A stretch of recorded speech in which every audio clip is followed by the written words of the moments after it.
Oh, sorry for the delay. How are you? How's it going? Hi, Santi. Very good. And you? Thank you. Did you guys already start or you were waiting for me? We're waiting for our fearless leader. Nice. Thank you. So, before we start, I just want to remind that probably this will be probably we will finish the book today because we started talking about fine-tuning the follow instructions, which is the last chapter of the book. And after that, uh, I would like to reserve around 10 minutes for us to discuss, to open a discussion about what would you like to read next, if you would like to read something next with us after this book. We already, like Mash suggested a book, I suggested a book. I don't know if you guys have any other suggestions. You can also start putting them in the chat if you want. And we can start a conversation here. The conversation doesn't need to end today. We can continue talking about this during the weekend and prepare for it and prepare some sessions in the future. But yeah, that's everything I wanted to say before we start.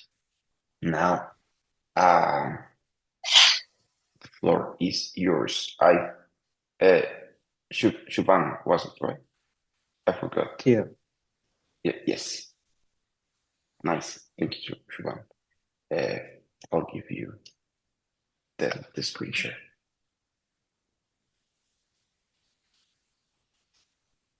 Can you all see my screen? Yep.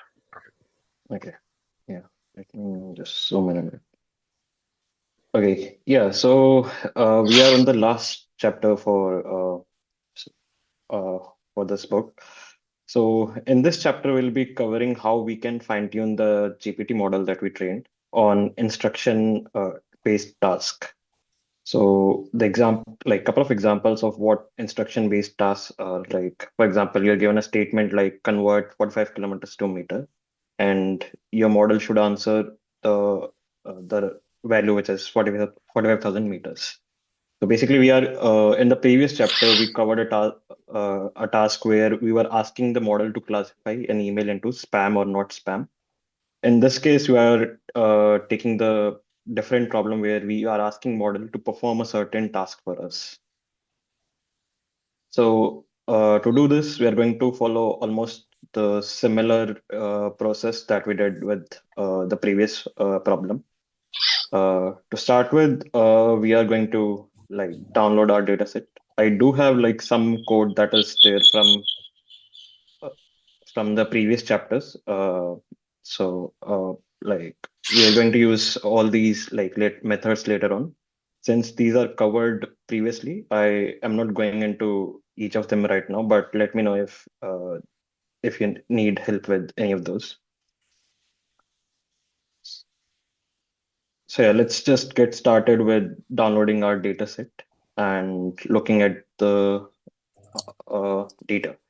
So the data is structured in a way where we have a list of JSONs where each entry has an instruction which tells model what needs to be done, input and expected output.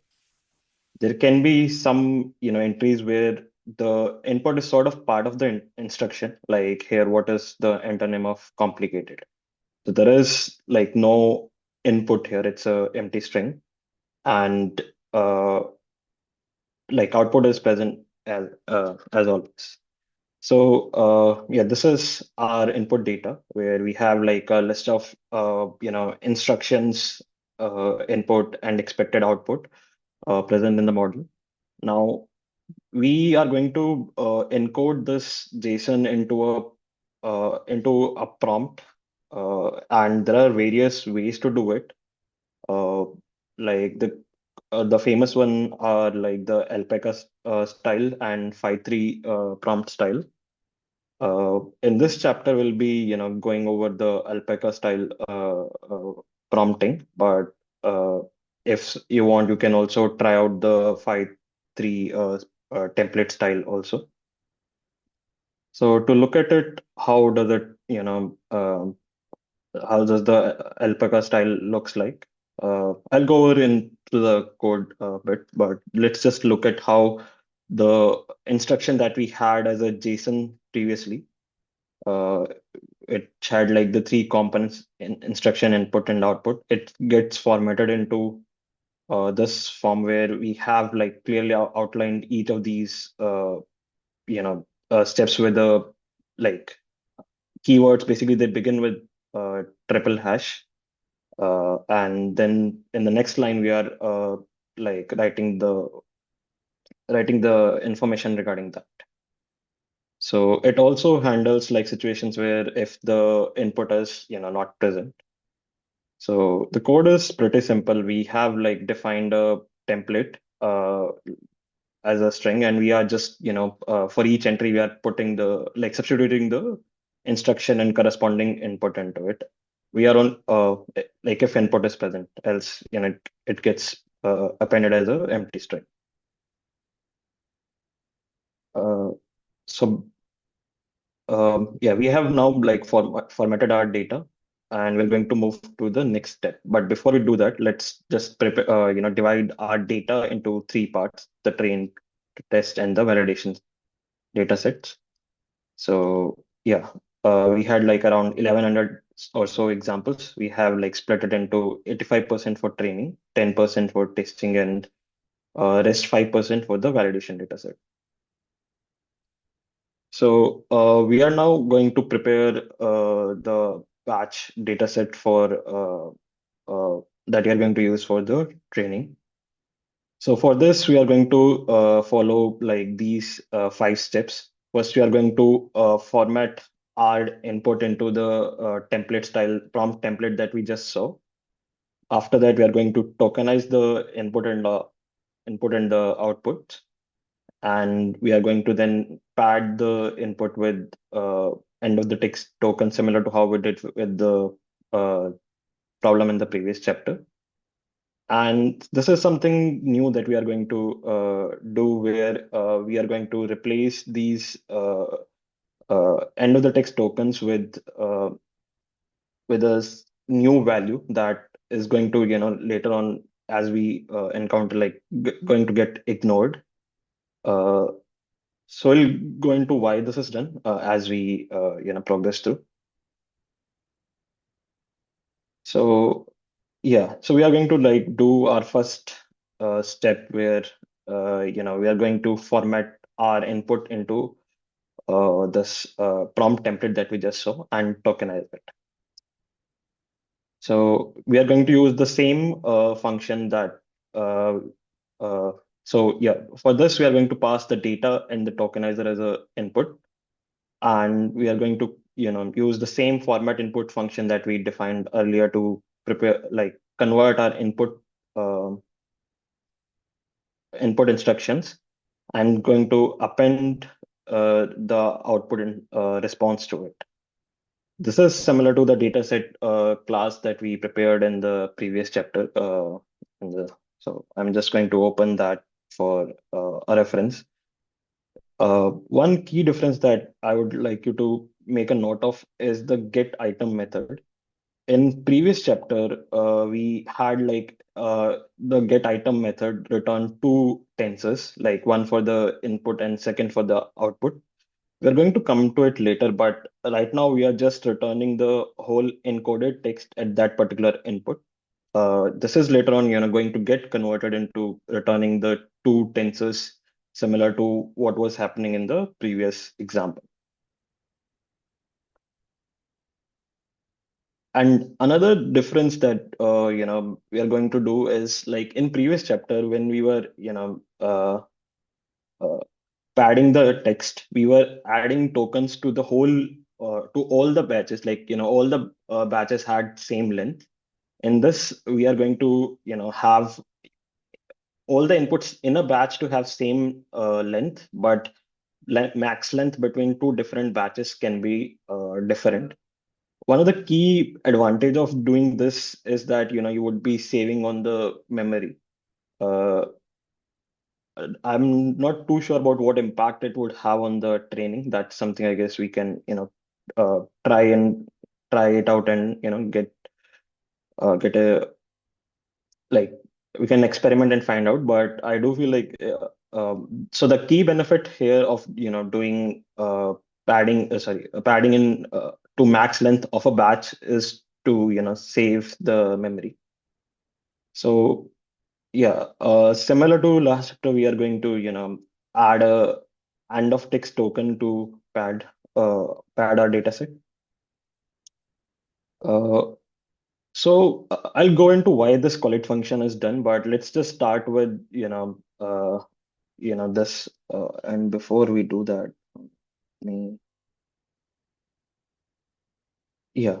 So yeah, before we do that, let me just summarize what we have done till now. So we had our input text, and we have formatted it into the prompt, and we have tokenized our data. Now we are going to pad our uh, input batch to the same length. So that's what we are going to do with this custom collate draft one. What we have done is like we have taken the max length of the batch, and for each input, we are going to pad it with pad token, and so that all the inputs have same length. To see it in action, we have created our sample, input batch, which has like 3 inputs, where the max length is 5. And after running this collate functions, all the inputs will have length 5, and the shorter input get suffixed with the pad tokens.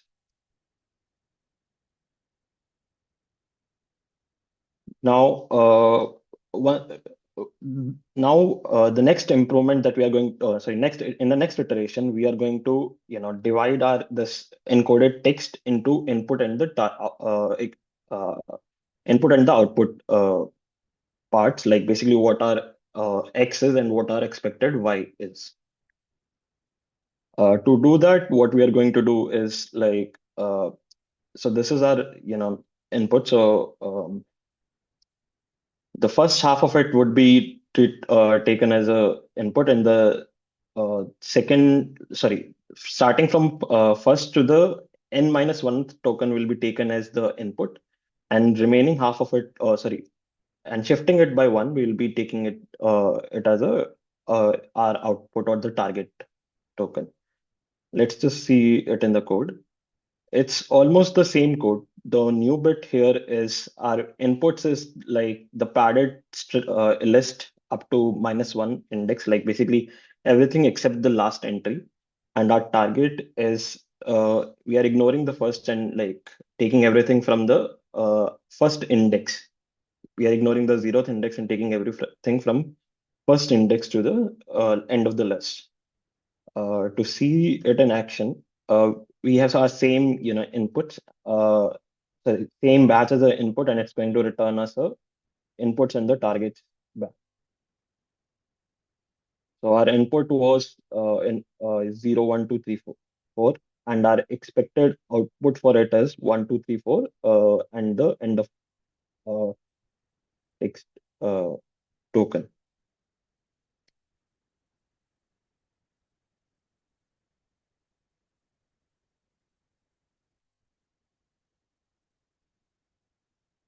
Uh, So, Naveen, regarding why we are ignoring the 0th index, basically, if you remember our, previous when we trained our GPT model also. So we were sort of, following this approach, the sliding window approach, right? Where we had defined that this is our context length. Like, if you remember the second chapter, we had like, 4 as a context length. So you are taking first 4 token, and then the expected output for it, let's say our input was, let's say, 0, 1, 2, 3 as our input tokens, and we were expecting the output to be 1, 2, 3, 4 because we were trying to predict the next word. So we have followed same approach here, where our first 0 to n minus starting from the first index to before the last token is considered as input, and then we are trying to predict the next token, which is our output. Like so, it's both the input and the target have same length, just that we are shifting it by one to we want to predict the next token. Like that's our what our GPT model does.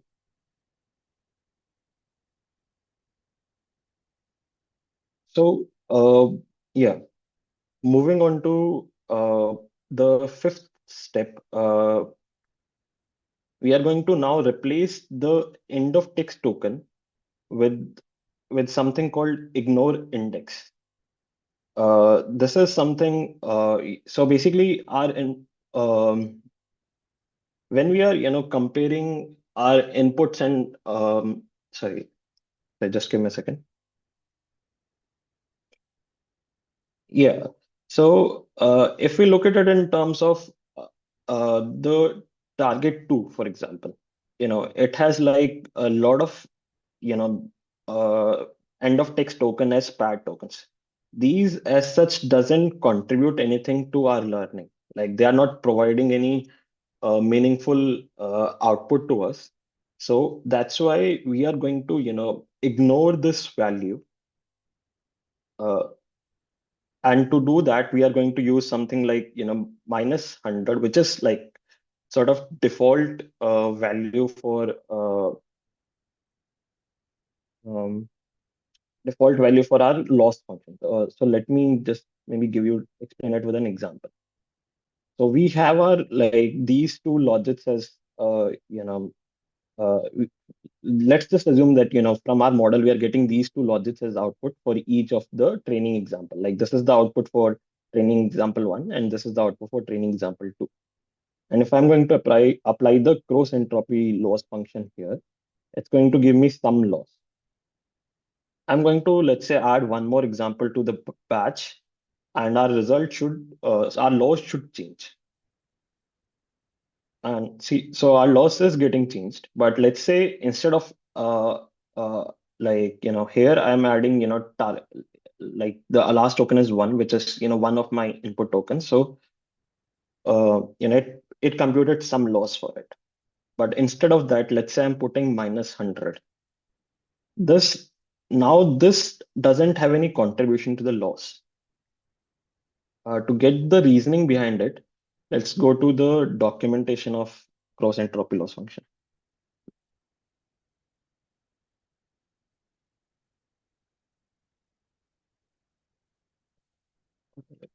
Just give me a second. It's not loading for some reason. Yeah. So if we see the documentation here, uh, cross entropy loss function has something called ignore index, which has default value as minus 100. So this, what this means is we are going to ignore this target value for computing our loss. And the reason we are ignoring this value here is because apart from the first end of text token, rest of the end of the text tokens are not contributing anything to me. Like the only thing so the first end of text token tells me that okay, this is where my document ends. But rest of the end of text tokens are just the pad. We added those as a padding to make the length uniform. Apart from that, there is no significance of it. So yeah, coming back to our custom collate function, which is the final version of the draft that we were improving on. So this is the similar thing that we did in the uh, previous collate function. The new thing that we are doing is we are creating this mask where we are replacing uh, our mask is basically all the tokens where target is equal to pad token ID, and we are taking their indices, and for all those indices we are setting the value as whatever our ignore index was. And key thing to note here is we are doing it from indices starting from the first. Like we are ignoring the zeroth one because we still need our first end of the text token because it tells us that this is where our document ends. This is something that author has optionally done. So it's like this would be useful when our input exceeds the max length. Sorry, our input exceeds the context length of our model. Currently, our inputs are smaller, so it doesn't have much significance. But if our model, let's say, has a context length of I think 2048 or it's something like that. So if the number of tokens are more than that, we won't be able to pass that as an input to the model. So that's why we are truncating it to the allowed max length of our model. So now coming to why this custom collate function was written. Yeah, I think we are going to get to it. But before we do that, so we have like covered the 5 steps that we listed out. We had our uh, um, okay, yeah. So uh, we have finished all our 5 steps that we mentioned for preparing our input data. There is additional point that author mentioned that we could try is basically in our target token, we could mask out the input part because the key thing for us is the response. That's what we want our model to predict accurately. So he also suggested something like, we could replace the uh, the the instruction and the input part in the target text. So that's also another thing that we can do as a side exercise on the side. So we have covered like 2 steps, preparing the data, downloading the data set and batching it. Now we are going to go into the data, how we are going to create the data loaders out of it. And this is where we will use our custom collate function.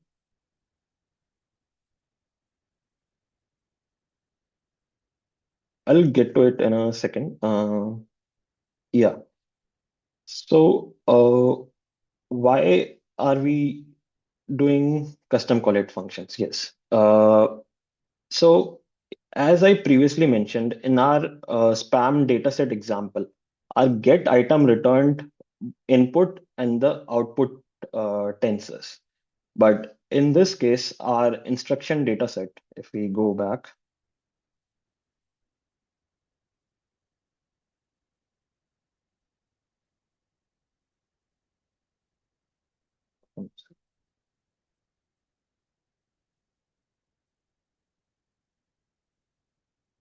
yeah, here.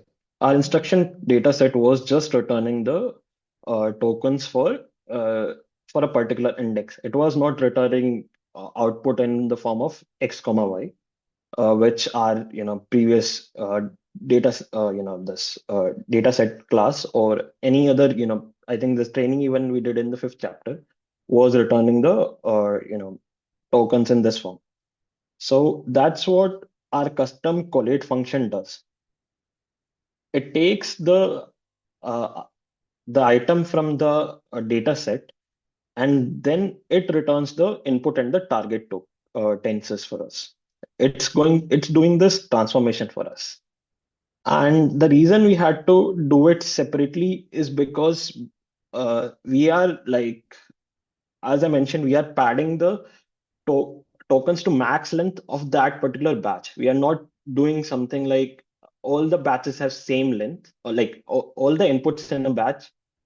Sorry, let me just rephrase it.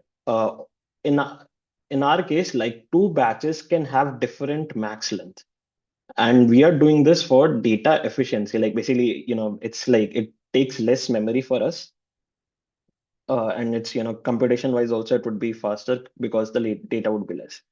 Since we want each batch to have a different length, we are applying this we are using this custom collate function, because this custom collate function takes a batch and create uh, creates our target and input and target tensors to a max length of that particular batch. But in previous chapter, we were keeping the max length for the whole data which we were passed. Like in this case, we were passed the CSV file, and you were loading the data from it. But here we are only applying the transformation to that particular batch, so that each batch can have different max length. That's like the advantage of having this custom collate function is. So this gets passed as an argument here. We are and the So our custom collate function, as we saw, takes three arguments: device, max length, and our input batch. We have used Python's utility partial to create a partial function where we have passed some of the parameters that are constant, and the parameter that varies batch would come as the data loader loads that particular batch. It would execute the collate function on the batch. So yeah, like, is this part like clear, or any questions around it?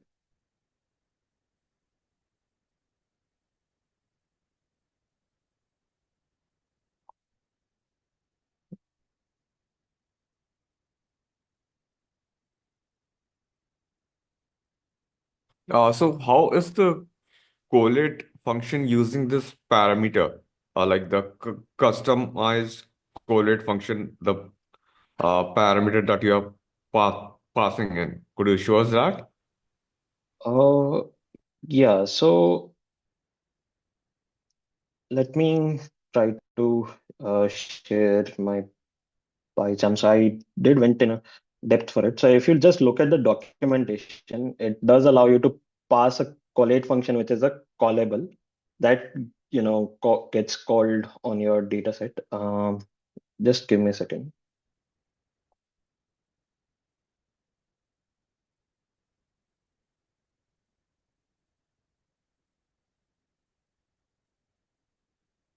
Can you see my PyCharm? Yes. Okay. So we have, this is our data loader class, that we are using from PyTorch, which has this collate function. If we go here, like in one of the implementation, so you on your data set, you are calling this get item method, and this would return you the data, and on it, it's going to apply this collate function to return the input and the target tensor pairs. Okay. Previously, like I mean, it's doing this thing internally for you instead of uh, you know you applying some logic that is complicated. It simplifies the thing for you, like how you are formatting your batch versus how the data set, they are like sort of separated from each other.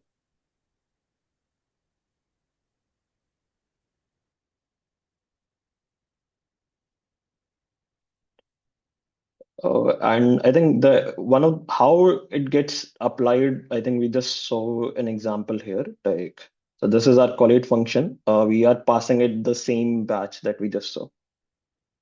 Uh, like this input batch, and this is how we are getting our output.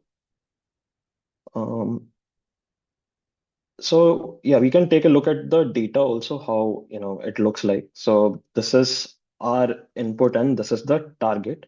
And as you can see, the target starts from 318, which is the first index in the input.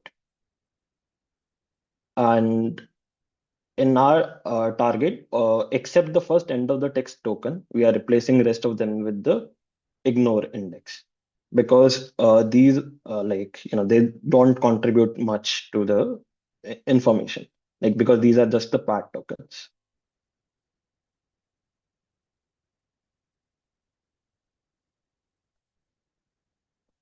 Moving ahead, we are now going to load our so we are done with the data preparation steps.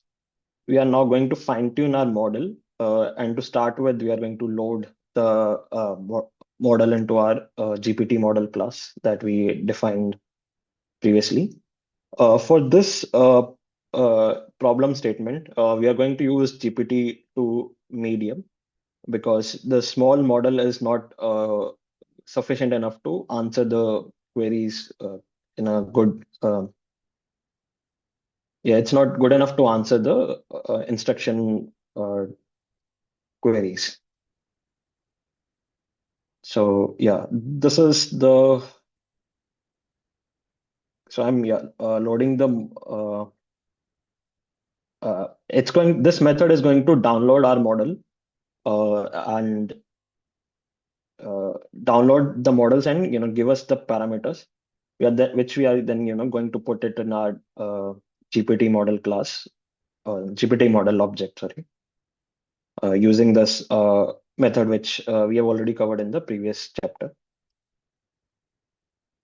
So I've already downloaded it, so it won't download the files again for me.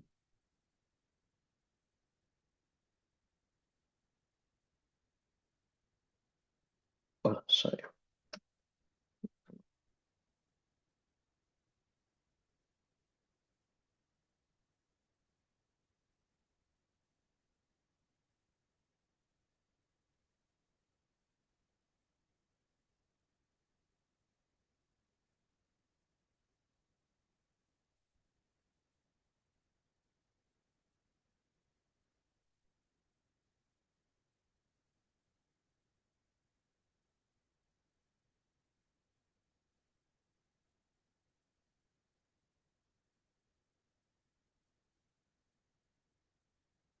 Yeah. So it has downloaded the model and created our model object and set it into the eval mode. So we are not now going to see how the model performs on our input. So you are taking one example and see how our model performs on it. So this is our input where we want input instruction where we want our model to convert a sentence from active to passive voice. So let's see how our model performs on it. We are going to use the generate and method that we covered in the previous chapter to generate the text using our model. So as you can see, it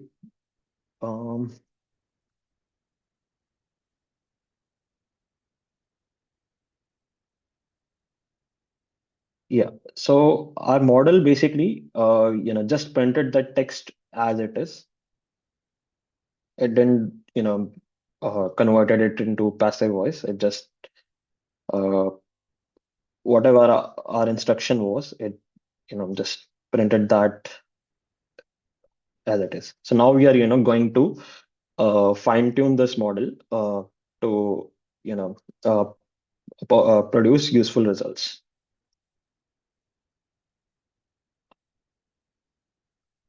So before we start our training, we are just going to see what our validation and training losses are. And now I'm going to start the training process. To train, we are going to use the same method that we were using in chapter 5 and 6. We are passing it the model, our train and validation loaders. We have created an optimizer and we have specified it to run for 2 epochs. And later on, we are going to see the how the validation and the training losses looks like. It's going to take maybe a minute or two. But until then, any questions anyone has?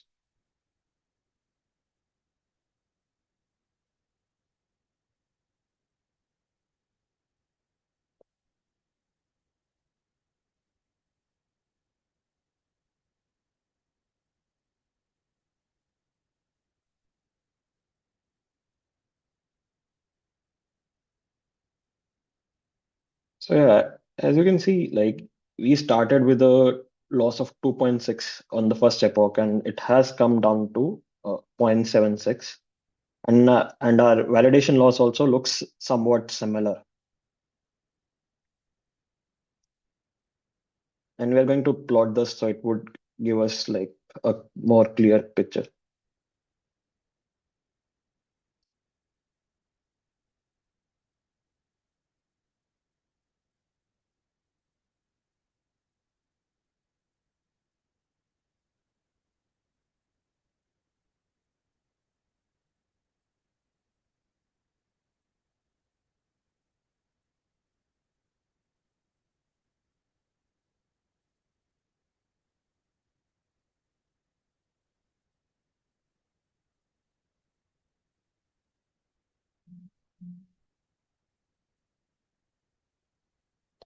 So as you can see, even after first epoch, like we gave it an instruction like uh, convert the sentence to passive voice.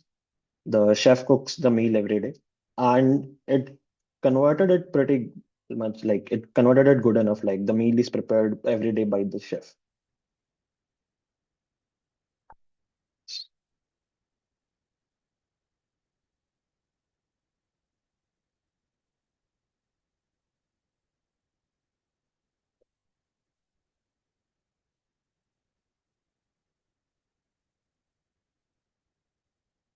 So I think we okay, it's still running.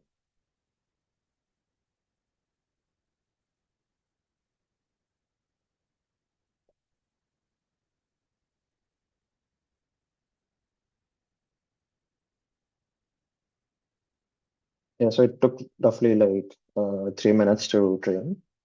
So let's look at the validation in the training losses. So even like around first epoch, we were able to minimize the loss, like, to a good extent.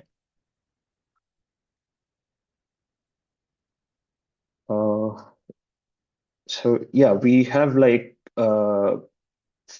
fine-tuned our model. So now we're going to like see how it performed.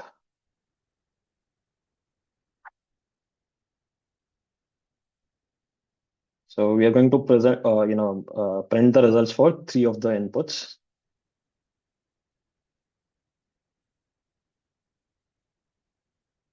So our first input was like rewrite this sentence using a simile. The input was the car is very fast, and the correct response is car is as fast as lightning. And our model responded with the car is as fast as bullet, which is like a good enough result. Uh, like given the amount of data that we trained it with. Uh, second one, second input is like what type of cloud is associated with thunderstorms, and our model output, the expected output was cumulim, cumulonimbus clouds, and our model outputted as cumulus cloud. It's not as accurate, but I think there is some difference between the two, but it still was like, it still is good enough. And this is like pretty good. Like it answered the author accurately, probably because the author name was present in its training data set. Uh, yeah, so like we b- so now the next step is basically evaluating our model. Like how do we evaluate this model? Like the results of this model. In our previous chapter, the goal was to predict whether a mail was spam or not spam. So the accuracy was a good choice to evaluate the model. Like, how many results did the model get correct was a good metrics to see how well we have trained our model. But in this case, it's not as straightforward because the answers are contextual, and like it's um, like we need a way to evaluate it. So in this chapter, like what we are going to do is use another model to evaluate our model, but there are like other ways to do it also, where you could ask someone else to score the model's responses, or having model output something like a multiple choice, like choose an option between okay, given these four choices, what is your output? And use that as a benchmark to, like use that as a thing to benchmark our model. In this chapter, we are going to use uh, like a different LLM model to evaluate the model that we trained. So yeah, here I'm just saving the responses to a JSON file so that we know even if the session is lost, we could just reload the output and the model to evaluate it later. So yeah, if you want, maybe we can take a look at the outputs, like few of the outputs that the model predicted. So again, this was uh, like a good output. The instruction was rewrite the sentence and wrote it, which is like really good. Some of them may not be as good. Like for example, yeah, so the instruction was sorting the input in a descending order, but our model outputted some random numbers. I think it started going into loop or something where it started printing the same numbers again and again.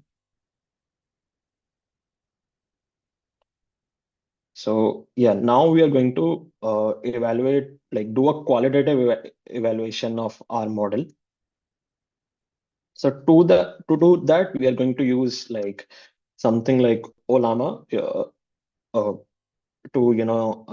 run our own LLM model locally and use it for evaluation. So for okay, yeah. So what is Olama? Olama is like a tool that you could use to run the LLM open source LLM models locally. So I'll just paste this link in the chat.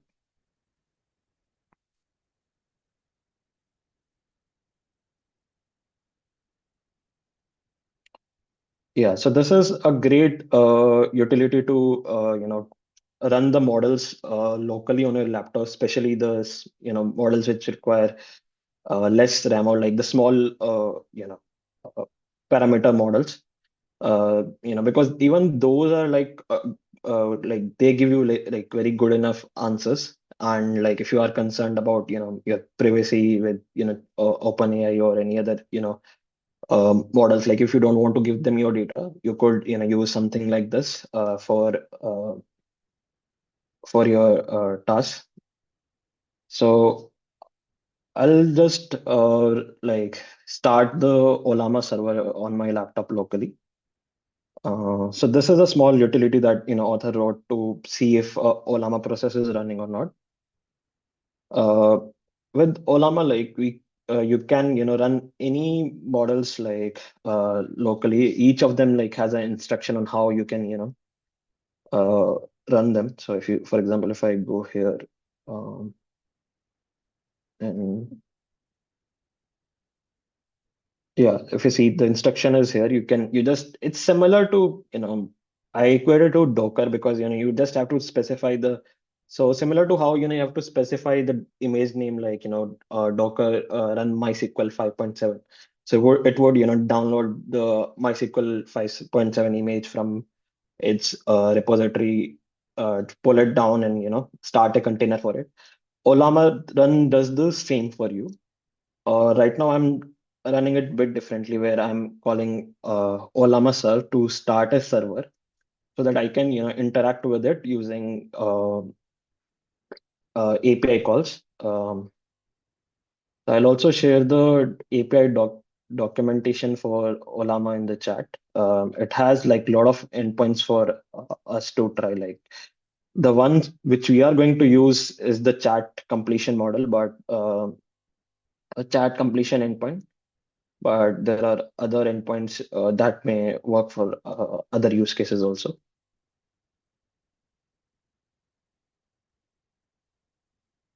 So yeah. So how we are going to use Olama to query, sorry, to evaluate our model. The way we are going to do is making a simple HTTP request to it. This is how our data, like our payload looks like for, calling the Olama API. You have to specify which model you want to make a API call to, the role and the prompt that you're giving, and some additional parameters, that you could, vary according to, like, you can look into the model's documentation and, try to play with it. It's a simple like HTTP request, and then this method basically then we are uh, returning us the output content. So let's see how it works. So in this case, I would be using Llama 3.1 model with 8 billion parameters. I'm giving it a query like what do Llama 8, and let's see what model returns to us. So the first time your API call might be slow because where is it?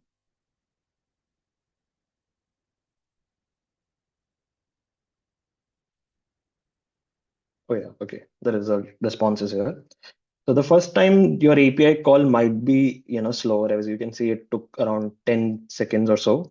But on second API call, it improved because it loads the, model in your.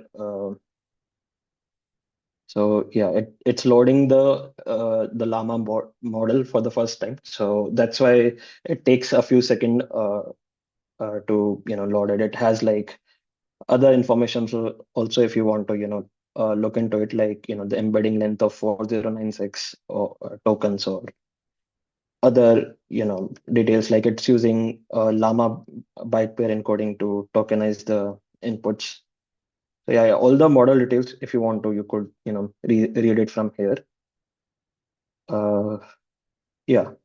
So now we are going to, what we are going to do is give this prompt as an input to our Llama 3.1 model to evaluate our model. The way we are giving it is like this is our input, this is the correct output, and this is what the model returned as an output. And you have to score it on a scale of 0 to 100. Okay. So let's see it run for a few of the sample tokens.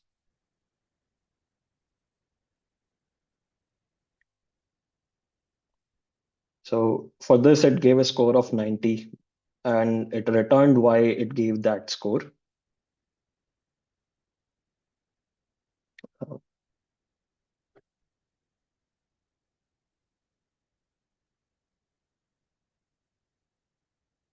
So yeah, it gave some reason on why it deducted 10 points for this. Uh, for this particular thing, it just gave it a score of 20.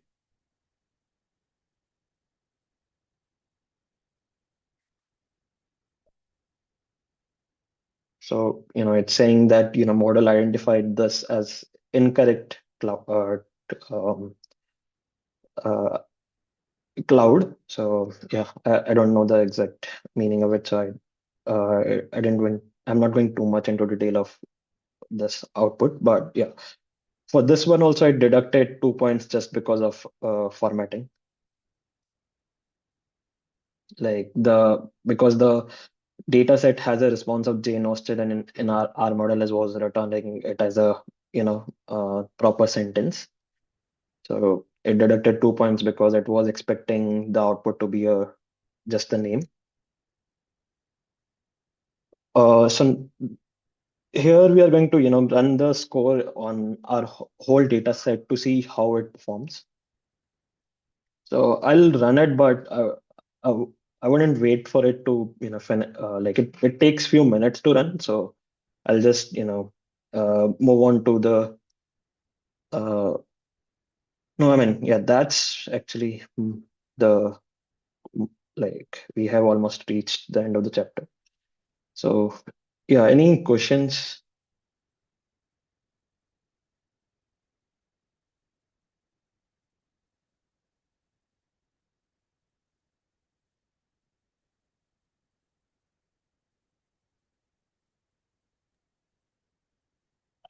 Any reason why it did 109 and not the 110 scores? Oh yeah, yeah, I forgot that. So there is this instruction, which I just showed you here. For Mm-hmm. some reason, the API call for it gets stuck, or model doesn't output a integer score for it or something.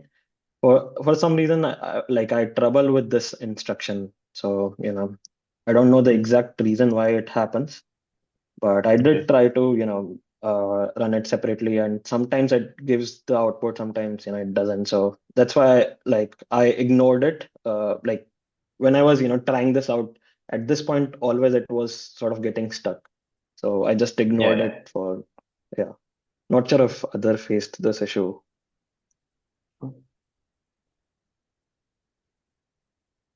Makes sense. Nice. That was a great explanation. Thank you. Anyone has any questions?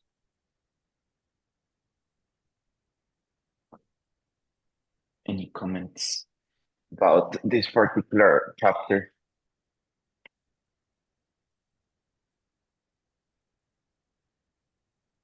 No. Then thanks, Siobhan. Great job. Thank you then. Yeah. So in the chat, we were talking about uh, having a session to discuss the contents of Appendix E, which is basically LoRa.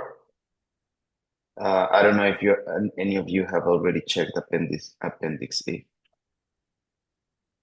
Where is it? The introduction to LoRa, to low rank adaptation, which is pretty cool. I I haven't read this appendix, but I remember reading actually a blog from Sebastian like 6 months ago. I don't know when the blog was. No, 6 months ago is too much. So the blog is. I don't know if it was this one, but I'll send it here. Um, it's. I guess it's gonna be quite similar since he wrote the blog and he wrote the book, so probably he borrowed his own ideas.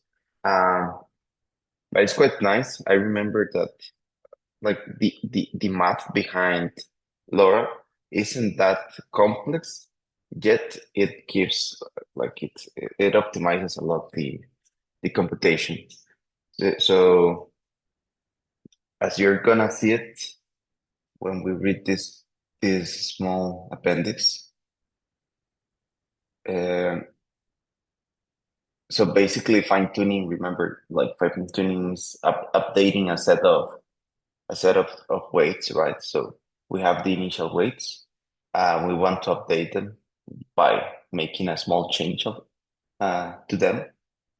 And instead of updating the whole weight matrix, which can be very big, they kind of decompose this matrix into two separate matrices that are smaller. And then the union of these two matrices are also smaller than the whole thing. But it is a very good approximation. So if we're able to find B and A, and just fine tune these two or find the right weights for these two, this will end up like in a very optimized update of the main weight. So here's like a cool example that I remember reading that is, for example, let's say that this delta W has 10,000 rows and 20,000 columns. So it stores 200 million parameters, which is a lot. And if we choose A and B with a rank of 8, this is something that we need to set, like the rank. We define the rank. This would mean that A has 10,000 rows and 8 columns, so as many columns as the rank. And B, on the other hand, has 8 rows and 20,000 columns. So the union of those is this amount. So by updating only the low rank approximation or adaptation, the LoRa, we will update 240,000 parameters, which is a lot less than 200 million. And the magical thing is that is that it gives a very good approximation of the whole W. So that's LoRa in a nutshell. In a nutshell, of course, in the book we'll also gonna see how we find B and A and how to code this thing. But yeah, just as a as a appetizer.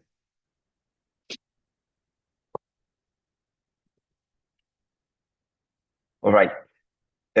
So anyone cool to like, yeah, who would like to take the lead on Appendix E and explain LoRa?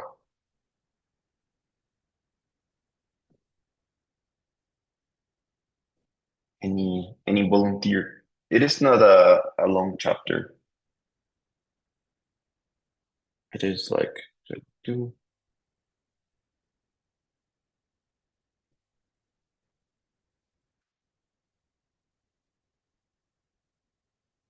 It is 12, 13 pages.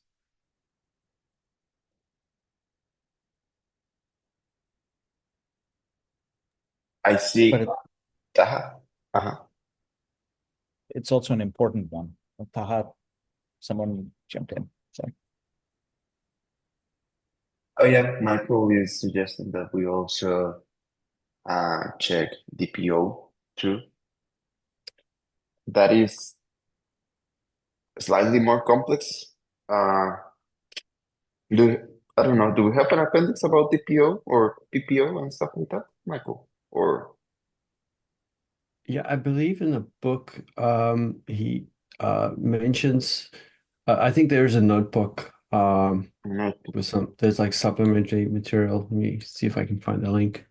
Mhm.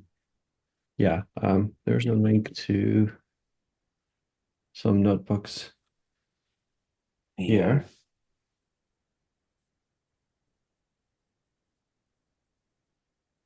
There's a DPO from scratch notebook. Yeah. I can volunteer to maybe take this on if we have time. I'm not sure if Mhm. it will work in one session. Let me, if I may add a little bit context to just LoRa and with DPO. There's a article in last week's Economist that talks about and again, business side of it. So it's not going to be technical, but there's an interesting article. The title is "I Can Do It with a Distributed Heart," and it is the idea that as you all know, there's a lot of investments happening with data centers. Everybody's like charging forward, including the most powerful people in the world, putting billions of dollars in buying new data centers, new NVIDIA GPUs. So NVIDIA is going to continue to do really well to build a lot of these capabilities. But the way that is done is when you've got massive GPU clusters and distributed data centers, and you're doing a lot of these training, you're taking raw data, training, build these models, coming up with new architectures and so on. Challenge is when you have to distribute the training, you're using up even more computational cycles to try to bring it all together. There's questions around whether that trained model is going to be good or not. OpenAI actually had a pretty, they made some errors in the new model training, and they had to start all over from scratch. When OpenAI does something like this, this is at the cost of hundreds of millions or billions of US dollars. All of that being said, DPO, this sort of, all of this goes into how you think about training these distributed models. So all I'm really trying to say is knowing how to do this is probably more practical and useful than just simply, understanding the transformer architecture for those who work in industry.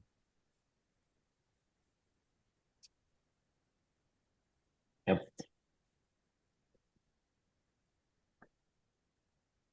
Yeah, makes sense. Yeah, true.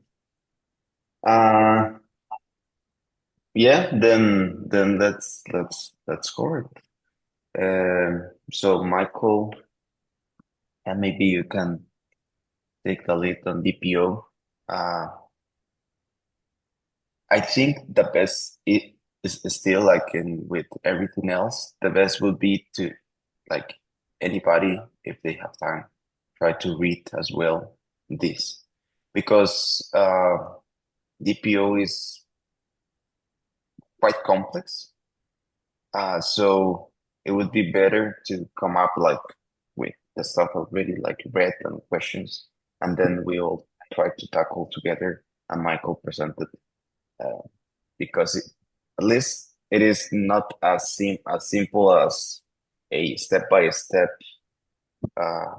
process.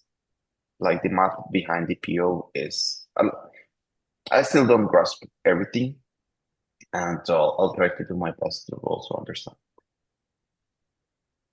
Yeah, but I think like it would be good to take a sort of practical approach because Yeah.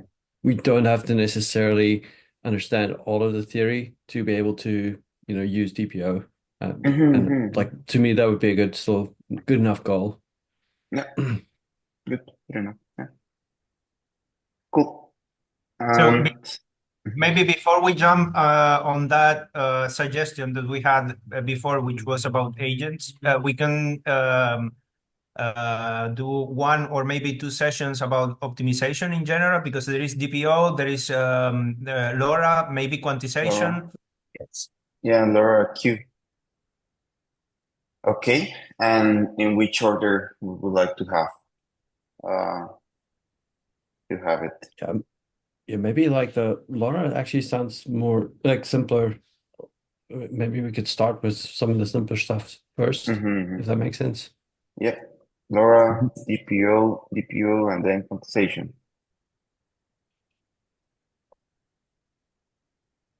Okay. Yeah, probably for next week we will finish Laura and maybe start DPO. I don't know. If we will have time to finish the whole DPO thing. If we do, then that's great. All right, I'll write that down and share it. And for Laura, I saw Taha, volunteer. Is that still on the table? Taha. Yeah, even if Michael wants to present, I can offer some help related to notebooks if that's all right. Yeah, I think like the DPO stuff is quite a lot, so I'm happy for you to take all of the LoRa work. Okay, cool. So I can work on the LoRa part, and Michael can work on the DPU. Cool. And should we define someone for quantization? I don't know if we have actually like some resources about this. Just a question, like, is it compulsory to bring some material out of this book, or we can maybe bring related to from Hugging Face or something like that? Would that be cool? Yeah, that would be cool. Yeah. Okay. Yeah, we don't need to stick only on the code in the book. Still, maybe you find also other stuff useful. It's good. Feel free to share things in advance, at least the references, so that we can maybe also give them a read and be all in the same page. Yes, assign homework. Yep. All right. Cool. Cool. And what are any other questions about next sessions? Good. What are the vibes with next book? Would you like to have something more like low level as this, that is like actually understanding the code to to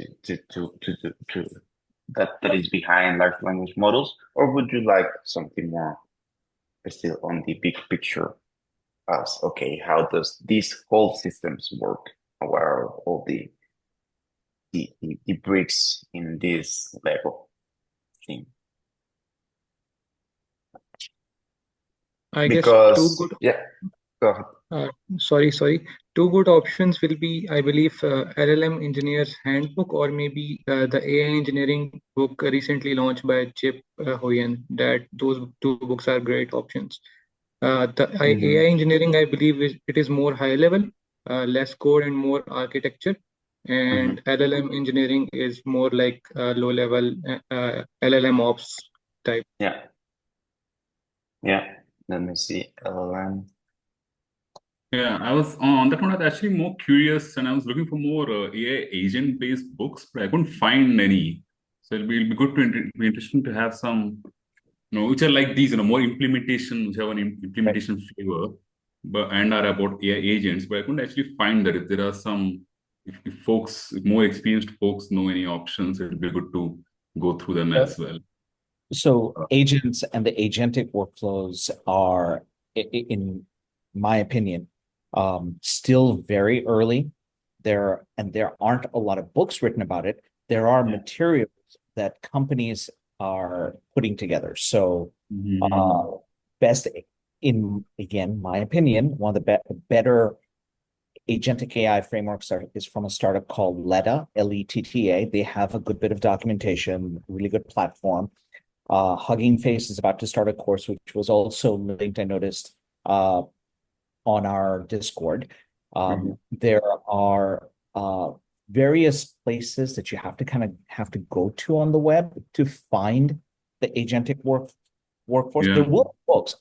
I'm sure there'll be books probably coming out in the next few weeks or so as more people write about it, because these books are income, money for people. But some of this, what we're looking at, and just as we go through LoRa and all, just working together, I think is a really great resource for each of us to keep up. Yeah, because I was looking at deep learning. They have a course with Letta. It seemed more tool-oriented. I mean, I'm still rather than slightly more first principles stuff. And I think the flavor of this group, the amazing part of this group is it is a lot more hands-on and first principles oriented. That's what I really liked. And I'm kind of more from product management.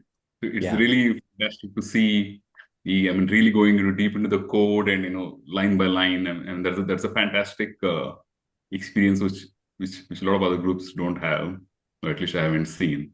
Yeah. And so I'd like to preserve and pursue that on there. 100%, Naveen, 100%. That is just having us all here together like this. Yeah, this priceless experience. Yeah. So I was looking for something more implementation, but with agentic AI flavor. So I was looking for more options, but I couldn't find that. So let me check up these if anyone else has any ideas. The one thing to keep in mind, and I don't know how good this is, but only because of the name of the provider.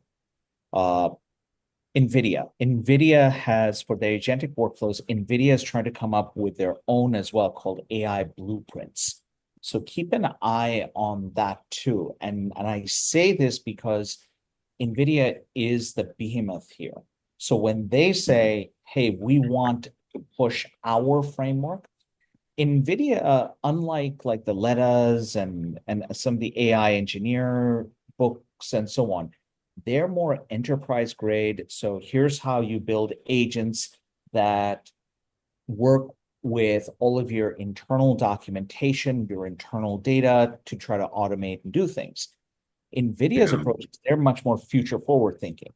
They're trying to get agents as a pathway for more people to begin to use their models and their tools around physical computing, robotics, all of that. So I don't know what'll really stick in the marketplace, but everyone's trying to, it's all about frameworks, agentic AI frameworks, and so on this year. True. Yeah, and there's also the perspective that JHA's 8 has added, which is it's basically LLM LLM plus, like agent LLM is also probably like just LLM with task flows kind of thing. So um, yeah, so say something on that perspective itself, LLM, much more, task flow, workflow, more applied LLM kind of stuff, that will also be good to go. Have options on the table. Right now, even I haven't decided per se. It'll be good to have those options in the group on the table. 100%. Yeah, over to you, Santiago. No, yeah, yeah. Let's start, like, everybody feel free to put all the options on the chat in general, and we discuss. Because yeah, I really like low level books like this one that is everything code. But it is also good to put everything in a big picture and like understanding how these things play into, like, this system works into different, like, in the engineering side of it. I also like it because then if you ever have to tackle a project about this, you are not so like silo in the LLM world, but you can think, okay, I actually need to take care about my, I don't know, vector database and where I'm gonna store the embeddings. Like, this is not something that is discussed here, but it's something that is useful in the real world if you have to implement a tiny model of this, like this one. The reality is those are where the jobs are, by the way. It's Yeah. that Santiago, that you just outlined. That's the stuff that everyone's going to be, more people are going to be working on. Fewer people are actually going to start train models, but although, like I said, hopefully we'll have, like, cheap hardware that we'll all have on our desks, our laptops, our new laptops, and so on, where we can train these models very well and easily for fun, but they won't go into production. It's managing those production systems, Santiago, everything you just outlined. Exactly, yes. So yeah, I do think something it'll to be think about it. Yeah. just sort of another suggestion. But I am still also interested in some of the newer, like LLM architecture improvements that have come out, like beyond like the GPT-2 model, for instance. Like if you look at like Llama 3.3, it has a lot of innovations. And things like the way that they do tokenization and like rope embeddings, for instance. There are these kind of like, you can maybe, I'm not sure if there's like a definitive like material that we can use other than maybe like, grabbing some blog posts and looking at the paper, for instance. But I think there is like a lot to learn from some of the newer innovations in the language model space. Yeah, about that, there are a few more notebooks about that Sebastian published that take what we have done and adapt it to the Llama structure and some other LLMs. So that I think that we can also maybe do a few more sessions with Sebastian's notebooks and extending. I agree with that. Yeah. That will also be cool.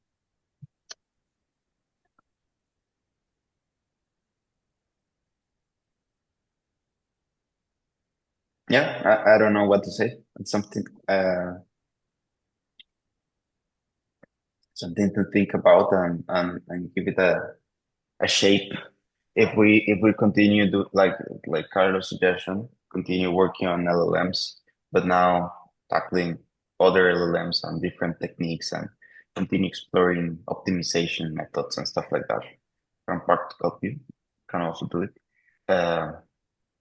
We just need to align on, okay, which ones are we gonna do, and then which resources we can use, so everybody's like on the same page. Since if we do that, we're not good. It's gonna be a bit more complex because it is not as easy as following something that is already like has a clear roadmap. It's something that we will need to design or set a roadmap. So that's the difficult part, but is for sure possible. But I do think for the ones that where there are like notebooks on GitHub, that's a good starting point. But we can always add like supplementary material that you can find from other places. And I think the suggestion that we had earlier of like just sharing early with the group and saying, okay, here's more stuff we can read before we do our session, would be helpful. Then, you know, people can prepare for it. Can I ask a technical basic question to everybody here and get their feedback? Do you all use, like, as this last notebook, running it locally is on a typical laptop generally takes a good bit of time, even if you have an M3 chip Apple or M4 if you're or so on. I had to run mine on Google Colab. Does anybody have any view on should we just all stick to Google Colab, or do you still prefer to try to run it on your faster machines? Or some of you might even have a couple of NVIDIA GPUs on your machine and you're running it that way. Any feedback?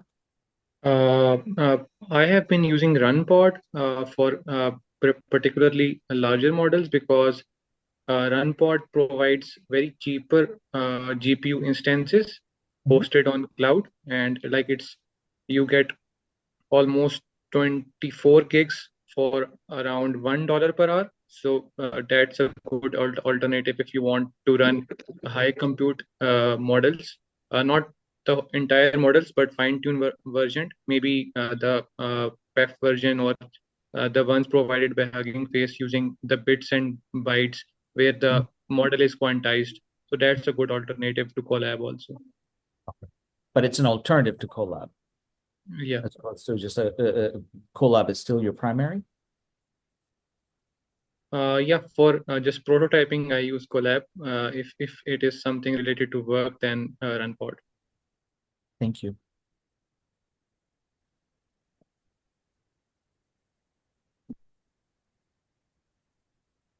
Appreciate that feedback.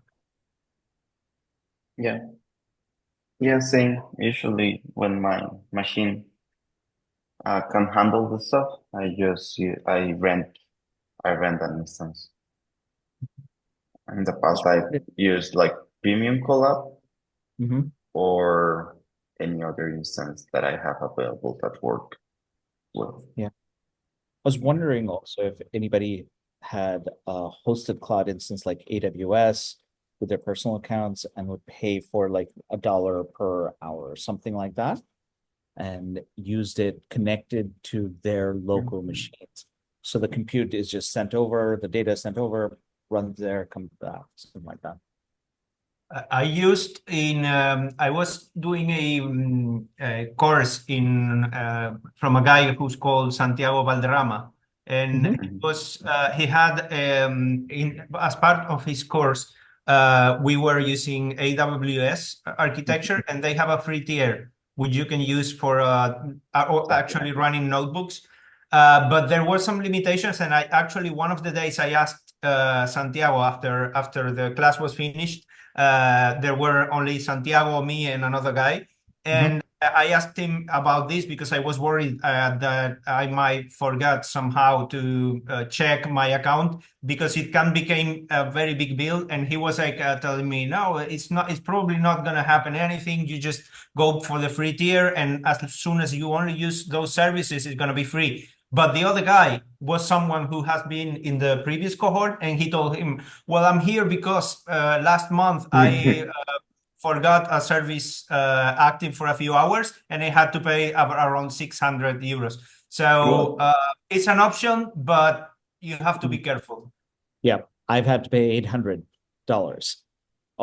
because I missed it and I had it running. So please be careful. AWS does have some tools where if you go beyond a certain budget, it sends you all the warnings and everything, which you've got to have set up, by the way. Even now, the last month, I'd forgotten something. I was like, whatever, it was 29 cents over the budget. But yeah, please be mindful of those things. And that's why I keep asking, like, okay, it's because of little things like that that in my mind, I'm thinking, buy the computer, the better computer, and just run it locally. Yeah. Yeah, that also takes me to another question that I'm pretty interested, which is production in general, especially production applications that are exposed to many people, because I don't have sorry, I was gonna say a bad word. I don't know how to actually offer services, because everyone is asking for those services, but as far as I know, they are super expensive. It's not like I mean, I do web development, standard web development, and a server that I can use with Docker with whatever service or language that I want to use is about €6 a month. But we're now talking about something that is about €1 per hour. So yeah, and I'm about to develop virtual assistants that needs to recognize users' role within the organization to manage what access to the enterprise data they should have. They should be able to converse, and this stuff is not, all that is hard work. Anyway.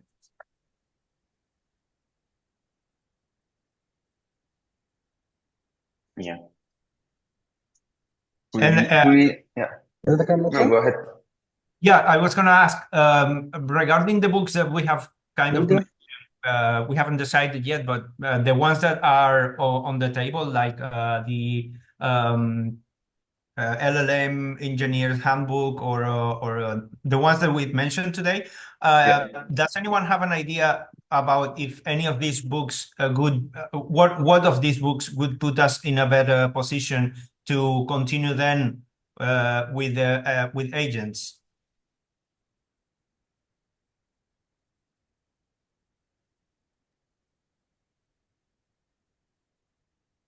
I'm not sure. I can imagine that this one is probably more about RAG and this kind of.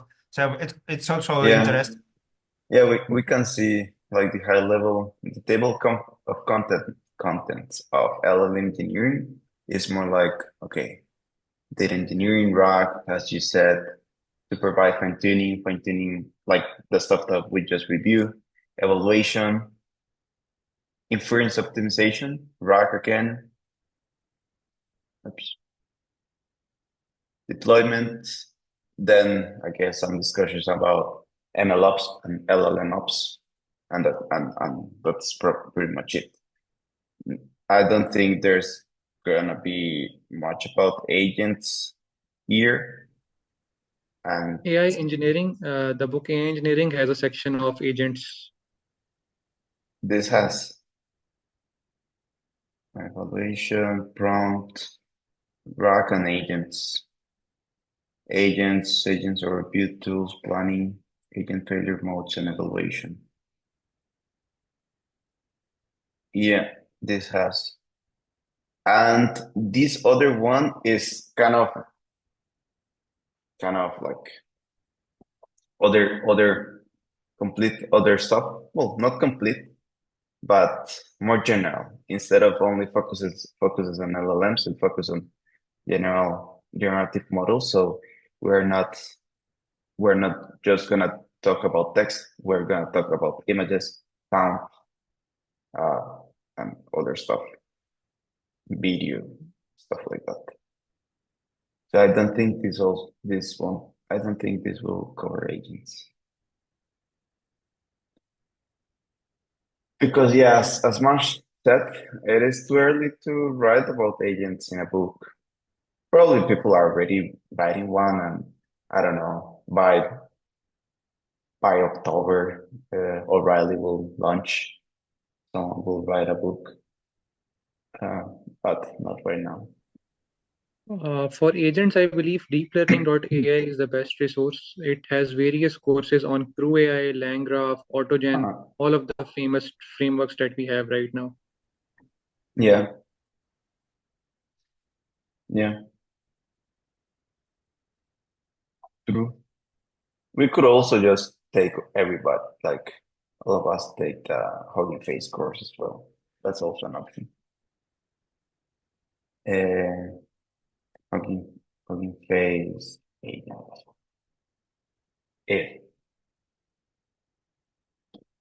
Course.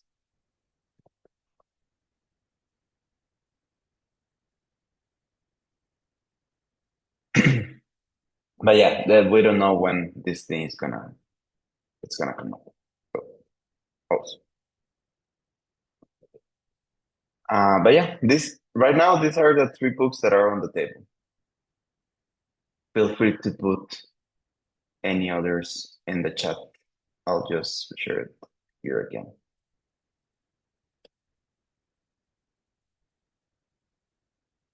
Yeah, I would be happy if we chose one because as you said, Santiago, I think that it gives structure to the sessions because with a book we know the next Yeah. sessions, not only the next one. So Yeah. I would be happy to have a guide like that, no matter which one. I'm happy with all of them for the moment. So we can do maybe a poll in the next after the next session next Sunday.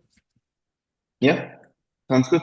Yeah, I guess there's ways to create a poll out here. I'll figure it out. But yeah, create poll. Boom. So yeah, I'll give some time for people to submit any other books if they want, or maybe yeah, we'll do a poll during the week or next week after we talk about the rest of the content that we discussed. Anything else? Nothing? All right. Yeah, so thanks for joining. And thanks to Shubham for great explanation. Thanks, everyone. See you. Have a happy Sunday. Bye.